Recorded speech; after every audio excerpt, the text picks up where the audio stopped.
नमस्कार, मैं हूं आपके साथ पूर्णिमा मिश्रा। हमारे खास प्रोग्राम क्या कहते हैं नरेंद्र मोदी में आज आपको सुनवाएंगे पीएम मोदी का वो ऐतिहासिक भाषण जो उन्होंने 7 नवंबर 2023 को विश्रामपुर छत्तीसगढ़ में दिया। अपने भाषण में प्रधानमंत्री ने कहा कि भारत में हमारे आदिवासी भाई बहनों की आबादी 9 से 10 करोड़ के आसपास है, लेकिन आजादी के बाद दशकों तक कांग्रेस के लिए आदिवासियों का कोई वजूद ही नहीं था। उन्हें उनके नसीब पर छोड़ दिया था और कांग्रेस ने कभी आदिवासियों की चिंता नहीं की, जबकि बीजेपी ने हमेशा आदिवासी कल्याण को सर्वोच्च प्राथमिकता दी है। साथियों, भारत में हमारे आदिवासी भाई बहनों की आबादी 9-10 करोड़ के आसपास है, लेकिन आजादी के बाद दशकों तक कांग्रेस के लिए आदिवासियों का कोई वजूद ही नहीं था। उन्हें उनके नसीब पे छोड़ दिया था। कांग्रेस ने कभी आपकी चिंता नहीं की, आपके बच्चों के बारे में नहीं सोचा, जबकि भाजपा ने हमेशा आदिवासी कल्याण को सर्वोच्च प्राथमिकता दी है।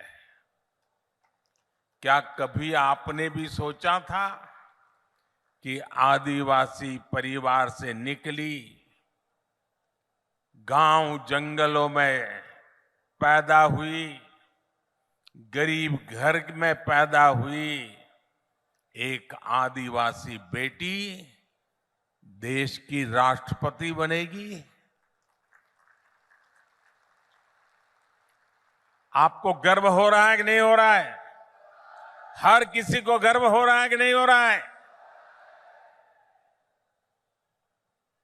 कांग्रेस ने उन्हें रोकने की, उनके अपमान की इतनी कोशिश की आप कल्पना नहीं कर सकते हैं।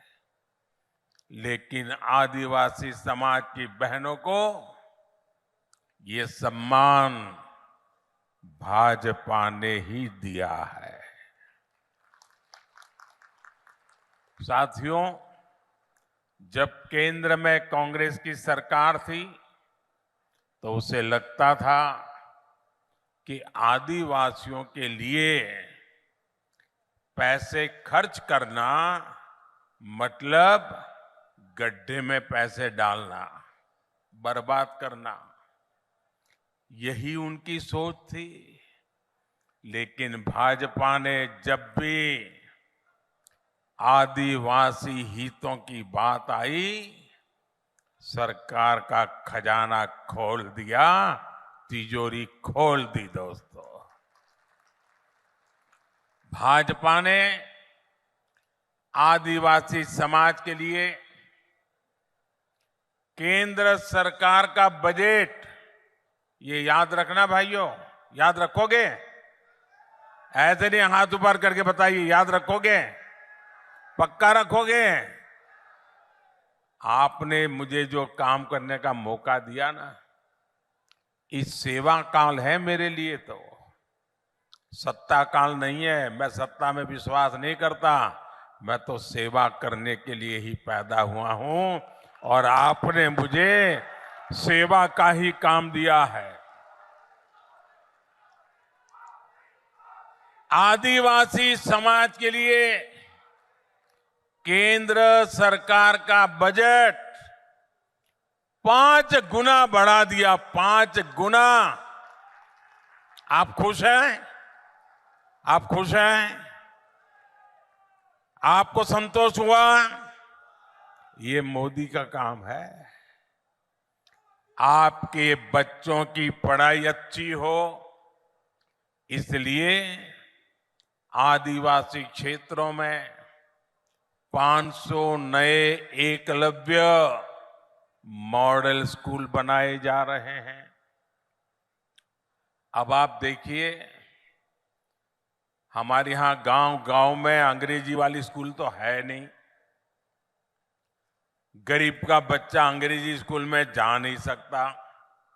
और ये कांग्रेस के लोगों ने ऐसे नियम बनाए थे कि गरीब का बच्चा अगर अपने गांव की भाषा में पढ़ा है, अपने आदिवासी की भाषा में पढ़ा है, अपने राज्य की भाषा में पढ़ा है, तो वो बच्चा कभी डॉक्टर नहीं बन सकता था, इंजीनियर नहीं बन सकता था। क्योंकि डॉक्टर बनना है, इंजीनियर बनना है, तो आपको अंग्रेजी आनी जरूरी है। देश आजाद हो गया, लेकिन इनके दिमाग में से अंग्रेजी का भूत नहीं गया।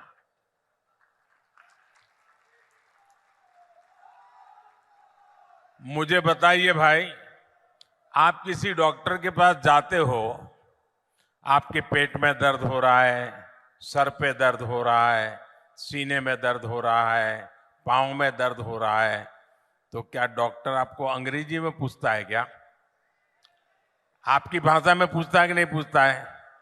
आप अपनी भाषा में बताते हैं तो वो समझता है कि नहीं समझता है? तो फिर डॉक्टर बनने के लिए अंग्रेजी जरूरी है क्या? इंजीनियर बनने के लिए अंग्रेजी जरूरी है क्या? ये मोदी है जिसको आपकी तकलीफ का पता है, और इसलिए मैंने तय किया अब गरीब माँ का बच्चा भी डॉक्टर बनेगा, इंजीनियर बनेगा। जिस भाषा में वो पढ़ता है उसी भाषा में डॉक्टर बनेगा, उसी भाषा में इंजीनियर बनेगा। पिछले 9 वर्षों में भाजपा सरकार आदिवासी परिवारों को लाखों नए पट्टे दे चुकी है। 9 साल पहले तक जहां 23,000 सामुदायिक पट्टे दिए गए थे, सामुदायिक पट्टे, वहीं हमने 80,000 से अधिक नए सामुदायिक पट्टे दिए हैं। और इसीलिए हर छत्तीसगढ़ी एक ही बात कहता है, भाजपा आवत है, भाजपा, भाजपा। इसलिए सरगुजा ने भी हुंकार भरी है, अब की बार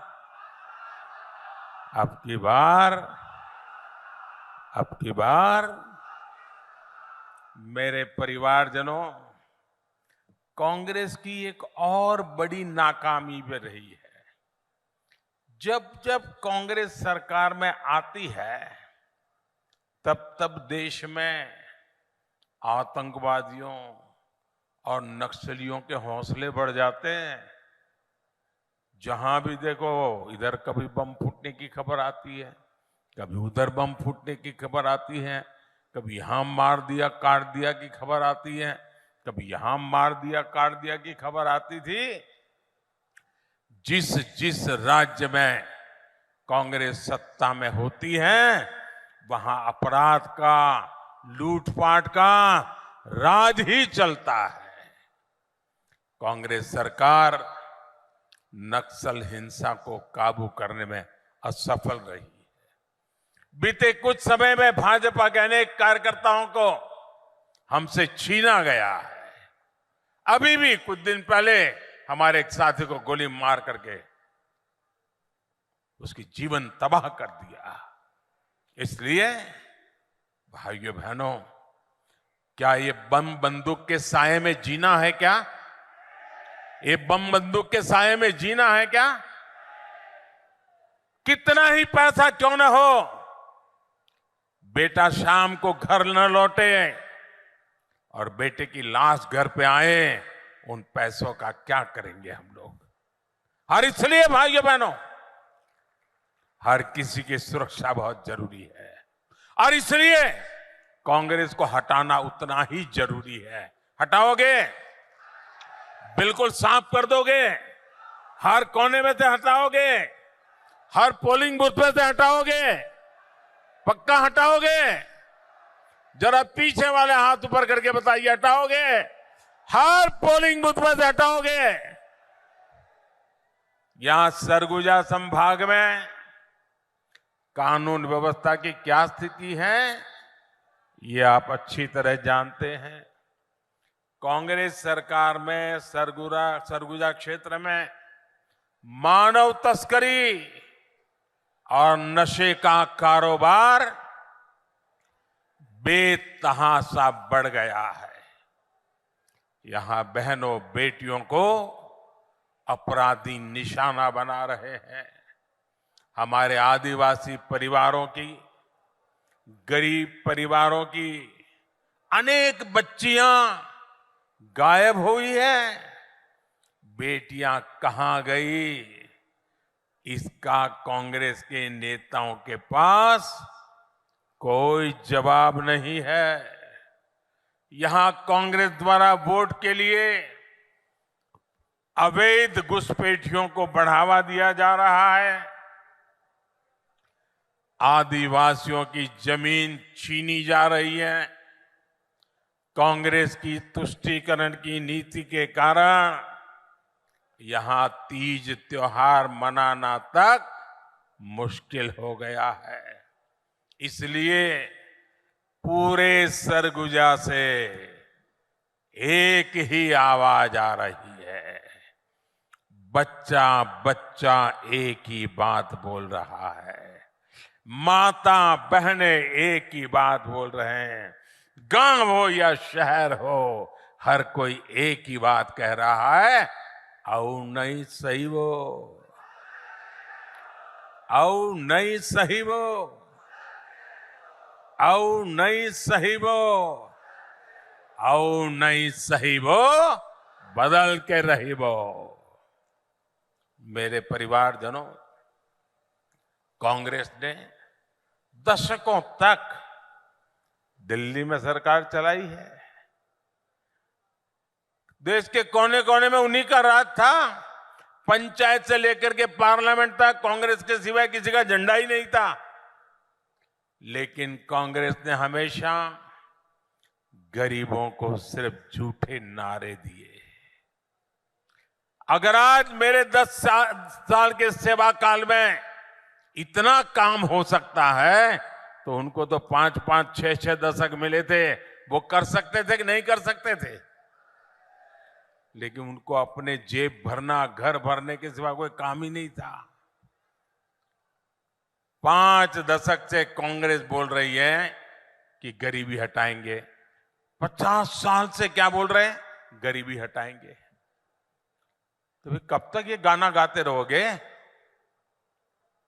कहीं से तो हटाओ। गरीबी हटाएंगे कहते कहते कांग्रेस के नेता खुद हर साल और अमीर होते जा रहे हैं। पहले साइकिल पे चलते थे, अब बड़ी बड़ी गाड़ियां लेकर के घूम रहे हैं। जबकि ये भाजपा सरकार है जो गरीबी हटाने के लिए पूरी ईमानदारी से काम कर रही है। आपका ये मोदी गरीबी से ही निकल करके आया है। एक गरीब के बेटे को आपने यहां तक पहुंचाया है। मैं गरीब का दर्द भली भांति समझ सकता हूं, क्योंकि मैंने गरीबी को जिया है।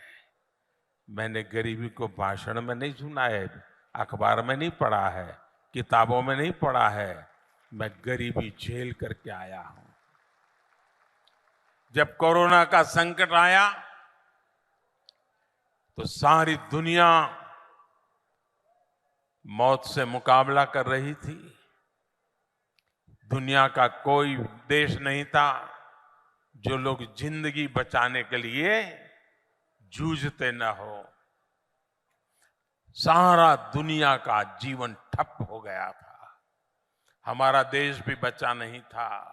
और तब जाकर के मैंने तय किया था, मुसीबत बहुत बड़ी है, दिन रात दौड़ूंगा, जागूंगा, मेरे देश को बचाऊंगा, मेरे देश के लोगों को बचाऊंगा।